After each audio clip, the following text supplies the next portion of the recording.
In this video, we want to explain the proof of transform densities.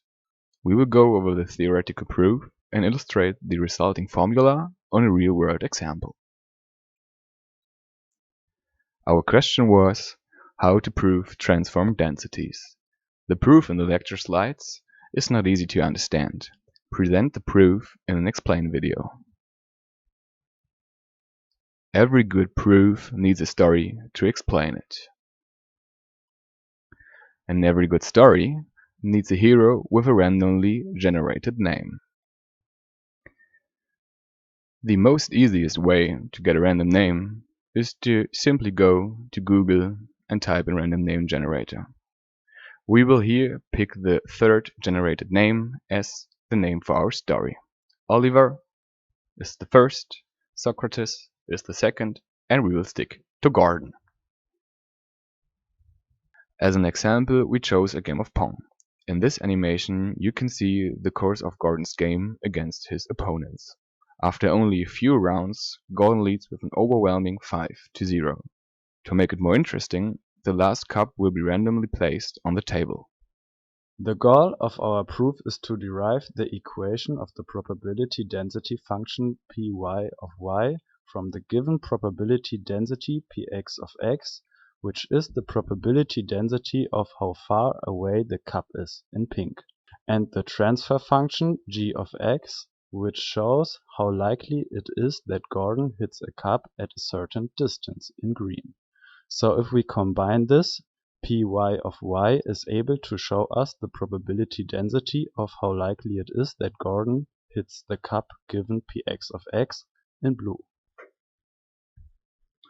First, we have to check if our transfer function is strictly monotonic, because only strictly monotonic functions are fit to be transfer functions. So for this, we have to know that a function only is monotonic if and only if there is only one x value for every y value, and is strictly monotonic if and only if it is increasing or decreasing steadily. Our probability density of how far away the cup is the integral between 0 and 2 of the probability density function minus 1/2 x to the power of 2 plus 7/6 times x. As already mentioned, to simplify the transformation, for now, we choose g as x equals y. The general idea is simply that we want to substitute x by y. To do this, we need to compute the inverse function of our transfer function g of x. Due to the simple transfer function, in our example we go from g of x equals x to its inverse g of y equals y, which describes the same graph. Therefore, we can now use this to start our proof.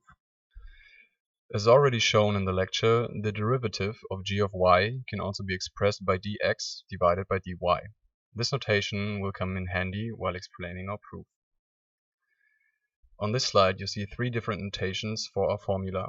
Don't worry about them now, we will explain them later after the proof. To have a starting point of our proof, we need an assumption. We will here use an assumption which offers us the usage of dx and dy. To go from a probability that x occurs in between the interval a and b to a probability density function, we integrate our function Px of x over the boundaries a to b. To do so, we need the derivative of P of x, which gives us the notation including dx we need on the next slide. We know a given interval ab needs to have the same area or integral, here marked in gray, as the corresponding interval alpha and beta on the y-axis, meaning the probability that x is inside the interval ab is the same as the probability of y being inside the interval alpha and beta. In our case, because of our simple transfer function, the boundaries are simply mirrored to the y-axis. So we can say the integral ab possesses the same area as the integral alpha and beta. We now use this knowledge of these integrals being equivalent to prove our goal. To derive our desired formula, we make use of the general rule for integral substitution, which declares the equivalence of the integral ab over a function f of x dx to the integral alpha beta over the function f of x of u times dx over du times du, with x of alpha equals a and x of beta equals b.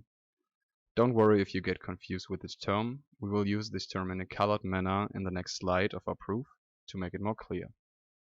As we already know, the areas of the intervals a, b and alpha beta are the same.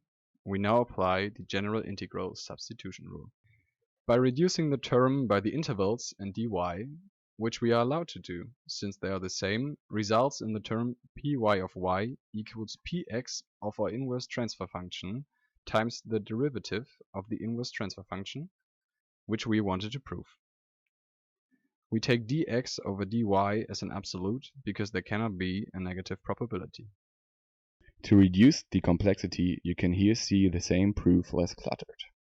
This time we left out the intervals to get a more understandable notation. We now use py of y times dy is the same as px of x times dx, which we showed in the last slides as a starting point for our proof. By simply dividing with dy on both sides and substituting x by the inverse function of g of y, we end up with our originally desired formula.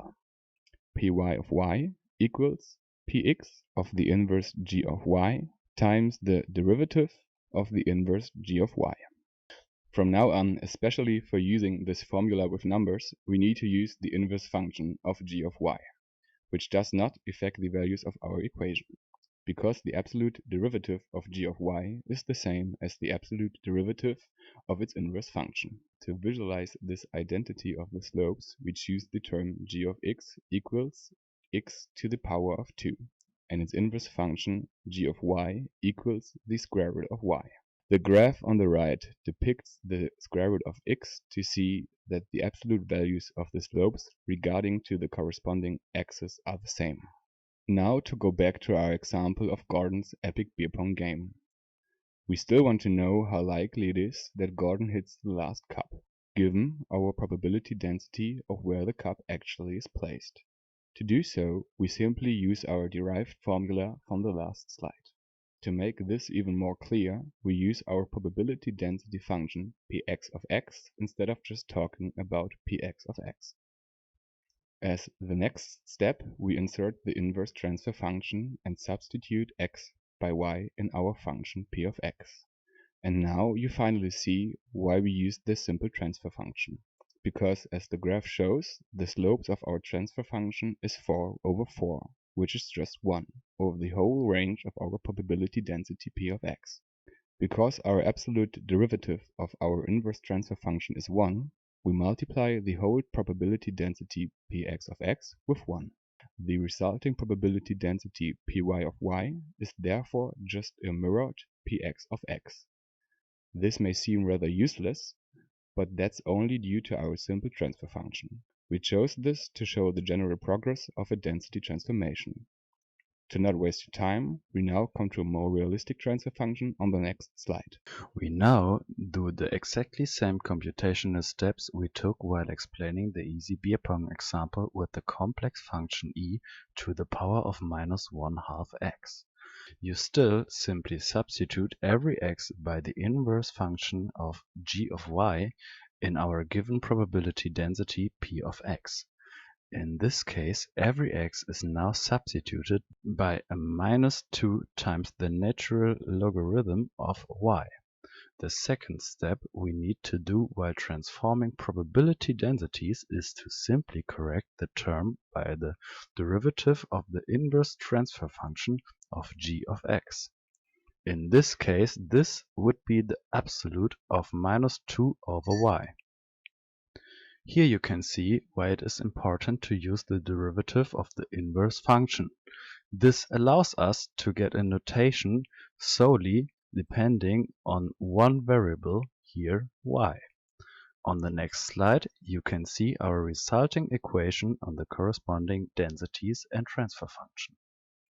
The orange function is our inverse transfer function. The green area is the probability of where the cups stand and the blue area marks the resulting probability density.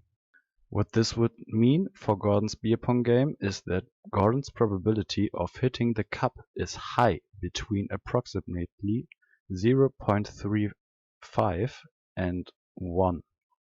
If the cup would be outside of the range, he would definitely miss his everything deciding shot. We hope you enjoyed our presentation as much as Gordon enjoyed his beer pong game, and hopefully you now understood the transformation of densities.